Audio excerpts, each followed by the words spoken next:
I was shocked to learn this week that the United States of America as a country was actually under attack. You may not have known that either, but that is exactly what Marjorie Taylor Greene told us during an interview on Newsmax this week. She said that by being banned from Twitter, Twitter has effectively attacked the United States itself. Here's part of her statement.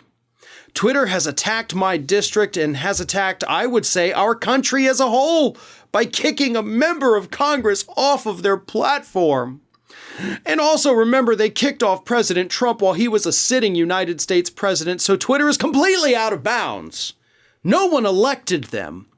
No one put them in charge of what is information or what is misinformation. You're right, nobody elected them. And nowhere in the Constitution does it say that every American has a right to be on Twitter. You know, you're going to have to come up with a new amendment for that one if you want to do it. But then again, it's a private company, so going to be kind of difficult to do that, Marjorie. Not to mention, you haven't even really been kicked off of Twitter. Can we be honest about this? Her personal account was permanently suspended. Her congressional account, still there. Like, you can literally, Marjorie, still get on Twitter and tweet through a verified account to hundreds of thousands, if not millions of people. So stop trying to play the victim here. But the victim card is exactly what she wants now. Because she's raising a ton of money off of it, right? She's putting out fundraising pitches like, oh, I'm the victim of big tech censorship. And if you don't support me, they're going to come after you next, trying to play that fear card. But then she goes on and says something even dumber than her statement saying that Twitter is attacking the United States by not letting a nut job on their platform. She says, the only thing that we can do once we get the majority back is do investigations. But then again, what do investigations produce if we're not holding anyone accountable? We see that's actually the point of an investigation, is because you're going to hold somebody accountable. But first, of course, you got to determine whether or not there was wrongdoing. Because if there's no wrongdoing, if what the company did was totally legal, there's nothing to hold them accountable for.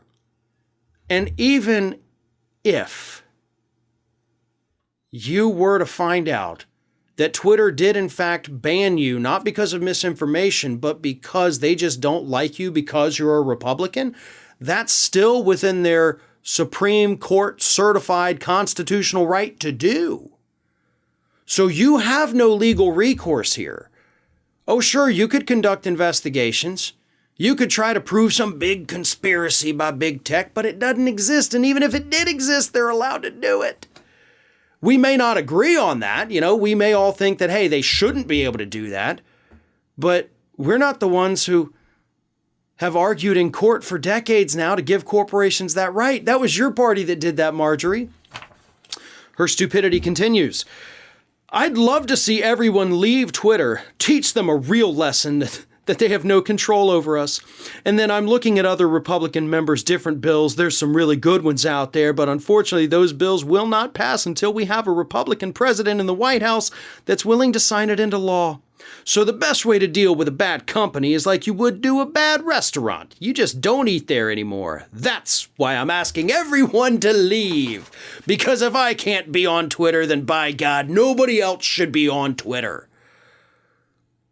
Maybe we need to look at ourselves as a country and realize, try to figure out why we let Twitter become such a powerful tool to begin with. And the answer to that is because we haven't regulated these social media companies like we should have. They have effectively, maybe not Twitter as much as some of the other ones like Facebook, and they become these giant monopolies that really do have a lot of power, more power than they should have. I'm not going to disagree with you on that. But unfortunately, again, your party fought for decades to give corporations these rights, so that's on y'all. You made your bed, now you have to lie in it. So you can't get pissy when decades of Republican policy finally catches up to you. That's called reaping what you sow. And it turns out it's not so pleasant, is it, Marjorie?